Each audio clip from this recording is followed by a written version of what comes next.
think deep down I was really questioning God's existence. I was questioning His goodness, His love.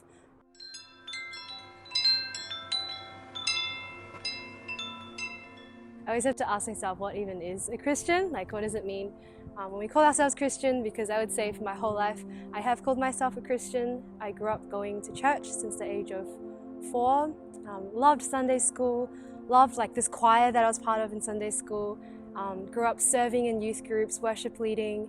I hit uni though, and that's when I was really challenged in my faith because I no longer knew exactly why I was going to church. It felt like more of a tradition, more of a routine even. And I faced, some big questions like who wrote the Bible? Like what even is the Bible? These things that I think I had taken for granted before. So in that year, 2016, my first year of uni, I'd say that while I kind of called myself a Christian, I think deep down I was really questioning God's existence. I was questioning His goodness, His love. I was so frustrated, man. I think why I felt frustrated was not only that my whole understanding of God was being challenged. It felt as if I was the only one that was asking questions or the only one that was doubting. It felt like other Christians who went to church could put on happy faces and like, life is good. Like, it seemed as if I just was missing something, I wasn't getting something. My search for God was definitely more of a rational one to start off with.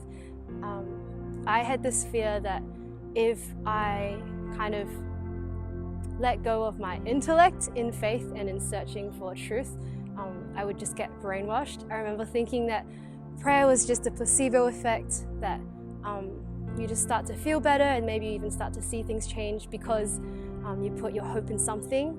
And so for me, it had to really be an intellectual exercise above all else first. So I looked to apologetics like Tim Keller, Ravi Zacharias.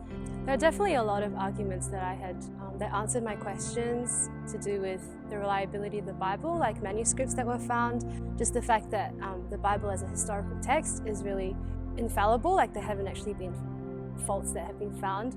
But I think beyond the text of the Bible and who Jesus was, now even like a reason for faith that really stands out to me is just that dilemma of like, what is truth and also what's moral goodness? How can we be good without a truth? How can we know that like we're doing the right thing if there isn't a standard that's first set? Yeah, and I guess without God in the picture, we're really following the rules of society, we're following the rules of culture, which are bound to change. So I'd rather follow something that's constant, that never changes, who is God. Although I did find that even after all that rationalizing and all the like intellectual exercise, there was still something in me that just didn't click right. I wasn't personally convicted that God existed for myself, even though I knew the facts in my head. The facts needed to move from my head to my heart. I had to just open up my heart to God, and I think those are actually our really uncomfortable and vulnerable situations because you kind of have to let go of control and you have to let go of logic even, which is scary. So I started writing songs out of my questioning, out of like even accusations towards God. I wrote songs, just asking for Him to reveal Himself. And slowly the frustrations turned into more like reassurance that actually He is here and He's always been here. I would describe my relationship with God now as childlike, in that I know I can run to Him with whatever emotion I'm feeling, like anger, sadness, joy, like everything, and I know that He won't turn me away. Something that would have helped me back then when I was questioning God.